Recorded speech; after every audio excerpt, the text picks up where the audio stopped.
کہ قتل حسین اصل میں مرگ یزید ہے. یہ صرف اس لیے کہ مومن کا قاتل تو بخشا جا سکتا ہے، دین کا قاتل بخشا نہیں جائے گا. اب یہ بھی سمجھ میں آ گیا ہوگا کہ امام حسین نے اپنی شہادت کو آخر میں کیوں رکھا. امام حسین کو معلوم تھا کہ میرے شہید ہونے کے بعد کوئی شہید نہیں ہوگا.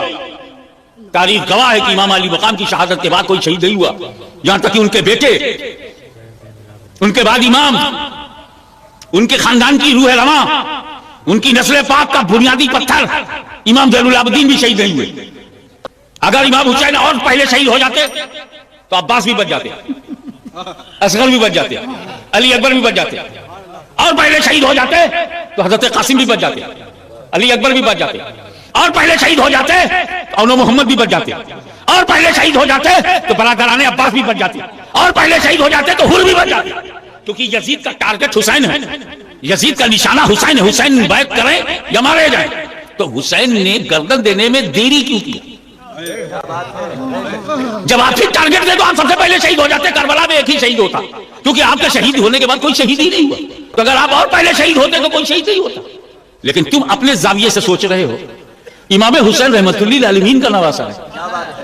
امام حسین کے جسم میں رحمت عالم کا خون ہے. حسین نہیں چاہتے کہ میری وجہ سے کوئی جہنم میں جائے. موقع دے رہے ہیں، پتہ نہیں کس پل میں کون پلٹ جائے. کیونکہ امام حسین کو تاریخ یاد ہے کہ کعبے سے قتل کے لیے نکلے تھے، تلوار لے کے نکلے تھے، نبی کی گردن کاٹنے کے لیے نکلے تھے.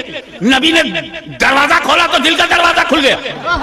اور جو قتل کرنے گیا تھا قتیل محبت رسول ہو گیا. جو مارنے گیا تھا وہ قدم ناس میں مرنے کو تیار ہو گیا. کوئی بھی لمحہ کسی کے ذہن کو بدل سکتا ہے.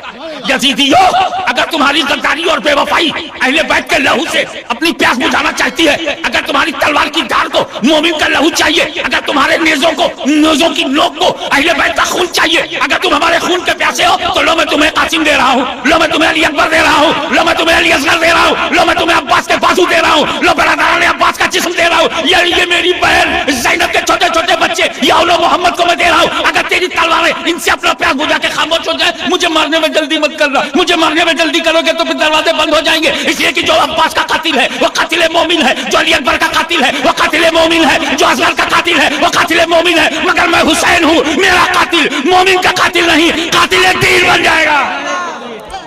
تو مومن کے قاتل کی بخشش، اگر نارا جان کا دامن پکڑ کر میں چل گیا تو مومن کے قاتل کو میں بخشوا سکتا ہوں. مگر ظالموں، اگر تم دین کے قاتل بن جاؤ گے تو مغفرت کے دروازے بند ہو جائیں گے. دشمن پر بھی رحمت کی نظر، دشمن پر بھی رعایت کے دروازے، دشمن پر بھی حق کی طرف لوٹنے کے مواقع، یہ صرف علی کا لال دے سکتا ہے. یہ دھرتی پتر نہیں، وہی پتر ایسا کر سکتا ہے جو مٹی سے نہیں نور سے بنا. تیری نسل پاک میں ہے بچہ بچہ نور کا، تو ہے عین نور، تیرا سب گھرانہ نور.